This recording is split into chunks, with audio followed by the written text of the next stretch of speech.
ఈరోజు మనం వింటున్న ఈ వాక్యము దేవుని హృదయం మన మీద ఉన్న ప్రేమను స్పష్టంగా చూపిస్తుంది.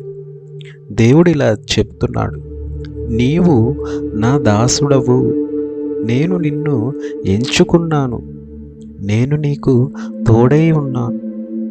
మనకు ఎన్నోసార్లు అనిపిస్తుంది, నేను సరిపోదు, నేను బలహీనుని, నా జీవితానికి ఉపయోగం ఉంటుందా, దేవుడు నిజంగా నా గురించి ఆలోచిస్తున్నాడా?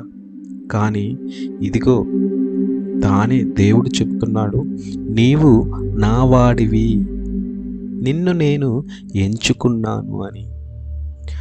మనుష్యులు మనలను మర్చిపోతారు, మన పనిని, మన విలువను గుర్తించకపోవచ్చు. కానీ దేవుడు చెబుతున్నాడు, నేను నిన్ను ఉపేక్షించలేదు, విడిచిపెట్టలేదు. ఇది ఎంత పెద్ద ఓదార్పో తెలుసా?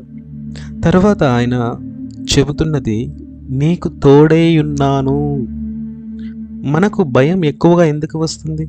ఎందుకంటే మనం ఒంటరిగా ఉన్నట్టు అనిపిస్తుంది. సమస్యల ముందు మనం చిన్నవాళ్ళమని అనిపిస్తుంది. కానీ దేవుడు చెబుతున్నాడు, నీవు ఒంటరివి కాదు, నేను నీతో ఉన్నాను. భయం వచ్చే సందర్భాల్లో మనం పరిస్థితిని చూస్తాం. దేవుడు చెబుతున్నాడు, భయపడకుము, నేను నీ దేవుణ్ణి. దిగులు వచ్చే సందర్భాలలో మనమంతా మన బలహీనలతో చూస్తాం.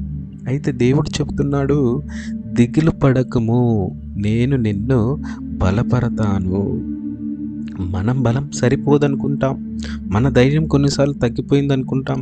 కానీ దేవుని బలం ఎప్పటికీ తగ్గదు. దేవుని బలం ఎప్పటికీ తగ్గదు. దేవుడు మనకు 3 అద్భుతమైన వాగ్దానాలను ఈ వాక్యంలో చెప్పాడు. నేను నిన్ను బలపరతాను, నీకు సహాయం చేయువాడును, నీతి అయిన నా దక్షిణ హస్తంతో నిన్ను ఆదుకుందును. ప్రియమైన వారలారా, ఈరోజు మీకు ఏం జరుగుతుందో నాకు తెలియకపోయినా ఒక మాట మాత్రం నిజం, దేవుడు నిన్ను విడిచిపెట్టలేదు. ఆయన నీతో ఉన్నాడు, నీ చేతిని పట్టుకుని నిన్ను నడిపిస్తున్నాడు. ఈ వాక్యం ఈరోజు నీ హృదయాన్ని బలపరచాలి. దేవుడు నిన్ను ఆశీర్వదించునుగాక. ఆమేన్.